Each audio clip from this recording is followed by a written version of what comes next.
Good morning class. ये आपकी petroleum refining का लेक्चर 3 है।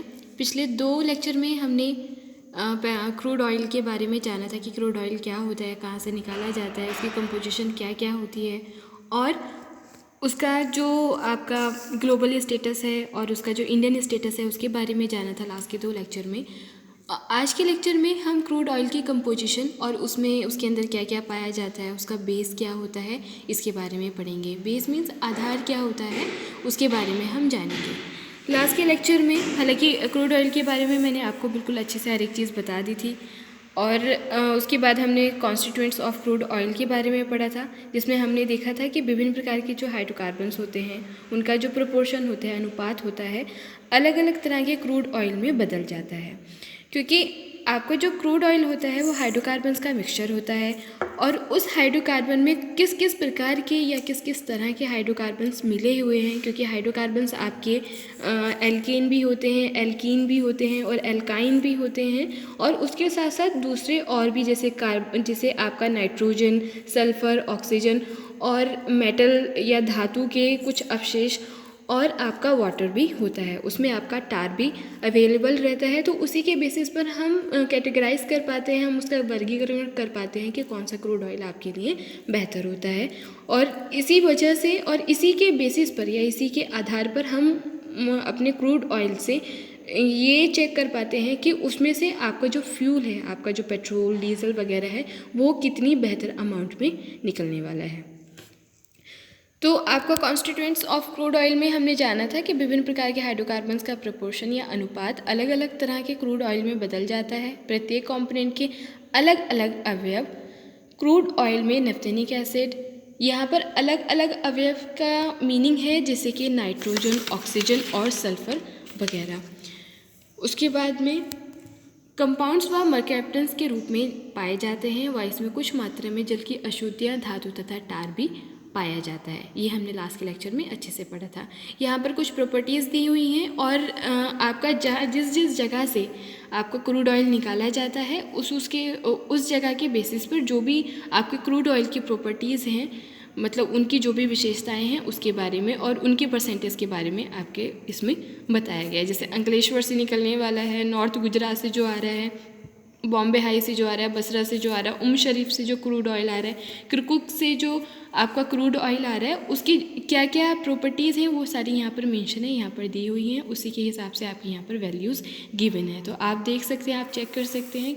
और आप बुक लाइब्रेरी से परचेज़ कर लीजिए। राम प्रसाद इसकी बुक है, उसमें आपको काफ़ी डिटेल में हर एक चीज़ मिल जाएगी। आज के लेक्चर में हम पढ़ेंगे elemental composition of crude oil.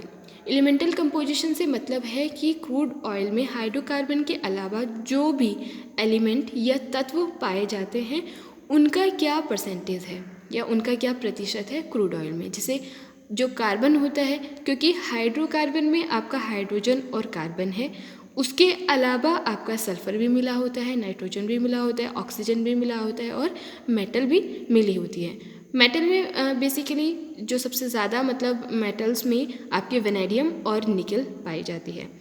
तो कार्बन में जो अमाउंट है वो 83.9 से 86.8 तक होती है, हाइड्रोजन 11 से 14% तक होती है, सल्फ़र 0.06 से 8% तक होती है। ये आपका वेट परसेंट पे है, मतलब ये आपकी अमाउंट वेट परसेंट में दी हुई है।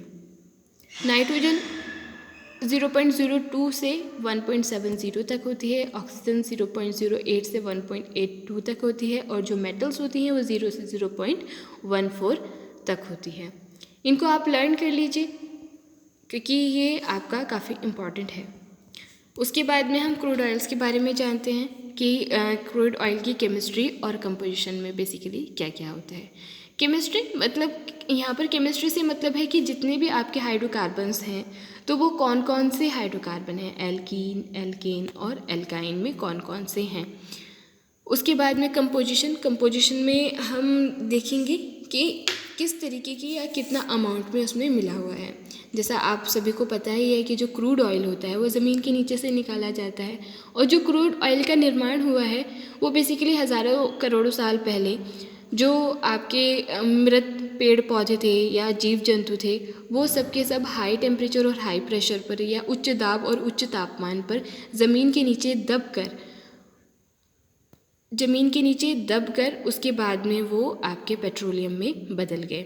वही पेट्रोलियम दुनिया भर में अलग अलग जगह पर पाया जाता है। वहाँ से उसको निकाल करके फिर आपको उसको प्रोसेस किया जाता है, उसका डिस्टिलेशन किया जाता है। डिस्टिलेशन मतलब प्रभाज्यास्वन किया जाता है। उसी के बेसिस पर फिर आपके diesel, petrol, LPG, kerosene, light cycle oil, heavy cycle oil, aviation turbine fuel, ये सारे के सारे निकाले जाते हैं और उसमें से टार या वैक्स भी निकाली जाती है। अब यहाँ पे इसकी कंपोजिशन में हम देख लेते हैं कि जो क्लोरोफिल पोरफायरिन्स होता है, पोरफायरिन्स एक तरीके का पिगमेंट होता है या ऊतक होता है जो जानवरों और पेड़ पौधों में पाया जाता है।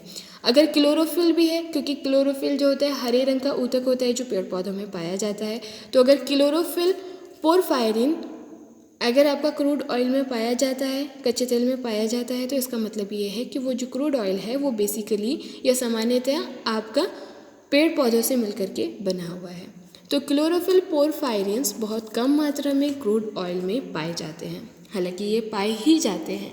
ये कंपाउंड्स प्लांट में पाए जाते हैं, जिससे पता चलता है कि प्लांट्स का भी low temperature and reducing environment कि जिस भी कंडीशन में उस क्रूड ऑयल का, हालांकि जो आपके पेट्रोलियम होता है वो हाई टेम्परेचर और हाई प्रेशर पर बनता है, लेकिन जिसमें आपके जानवरों के मतलब ये पोरफायरिन्स या क्लोरोफिल पोरफायरिन्स पाए जाते हैं, तो वो जो क्रूड ऑयल का निर्माण हुआ होता है वो लो टेम्परेचर और लो प्रेशर पर हुआ होता है। यहाँ पर रिड्यूसिंग इन्वायरमेंट से मतलब है आपका लो प्रेशर या कम दाब।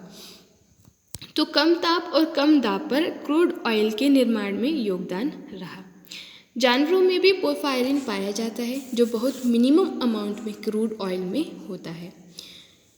हालांकि जानवरों में भी पोरफायरिन होता है, लेकिन जो आपकी अगर आप पेट्रोलियम की या क्रूड ऑयल की कंपोजिशन को जानेंगे तो उसमें प्लांट वाले पोरफायरिन को ज़्यादा अहमियत दी जाती है क्योंकि वो ज़्यादा बेहतर होता है। तो जानवरों में भी पोरफायरिन पाया जाता है जो बहुत मिनिमम अमाउंट में क्रूड ऑयल में होता है। क्रूड ऑयल में जो वाटर पाया जाता है, क्योंकि आपका जो क्रूड ऑयल ज़मीन के नीचे से निकालते हैं वो उसमें बहुत ज़्यादा अशुद्धियाँ मतलब अवेलेबल होती हैं, तो उसी अशुद्धियों में एक वाटर भी होता है, जल भी होता है। जिन दिनों आपका जो जानवर वगैरह या पेड़ पौधे दबे होंगे तो उस टाइम पर उस जगह पे कभी किसी ज़माने में समुद्र भी रहा होगा।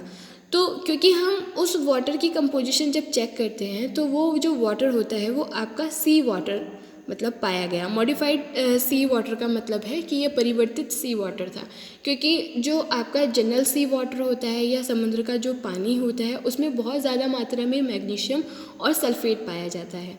लेकिन जब क्रूड ऑयल में से निकले हुए वाटर की कंपोजिशन या उसके जो उसके अवयव थे जब उसको चेक किया गया तो उसमें मैग्नीशियम और सल्फेट का जो मात्रा थी वो काफ़ी कम पाई गई। इससे पता चला कि जो ये सी वाटर था वो हमारा परिवर्तित या मॉडिफाइड सी वाटर था।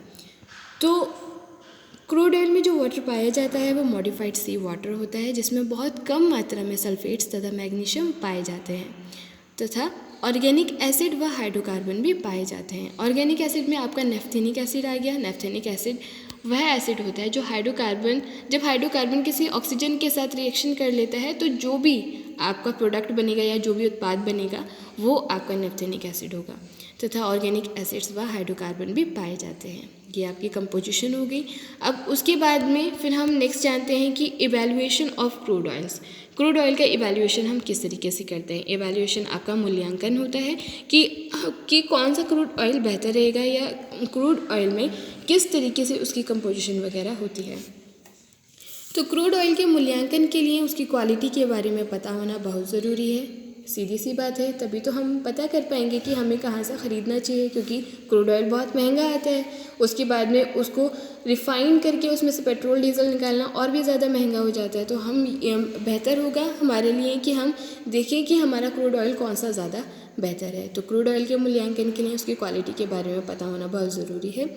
क्रूड ऑयल के बेस मतलब आधार का कॉन्सेप्ट, ऑयल की प्रकृति, उसकी केमिकल कंपोजिशन तथा उसके फ्रैक्शन के बारे में ज़रूरी जानकारी देता है। उसके बाद क्रूड ऑयल के आधार निम्न प्रकार हैं, जैसे paraffinic base, asphaltic base, intermediate base, naphthenic base. इसमें आपके ये 4 तरीके के होते हैं। आप पैराफिनिक जो होता है ये वही वाला हो गया कि आपका एल्केन है, एल्कीन है या एल्काइन है। एस्फाल्टिक जो होते हैं आपका एस्फाल्टिक एक तरीके का सॉलिड या ठोस कंपाउंड होते हैं जो किसी भी, जैसे आपकी वैक्स हो गई या मोम वगैरह का जो कण होते हैं, अगर वो क्रूड ऑयल में पाए जाते हैं तो वो आपका एस्फाल्टिक हो गया। इंटरमीडिएट में, इसके बारे में हम नेक्स्ट लेक्चर में बहुत डिटेल्स में पढ़ेंगे। अभी फ़िलहाल जान लेते हैं कि पैराफिन में आपके एल्केन, एल्कीन और एल्काइन हो गए।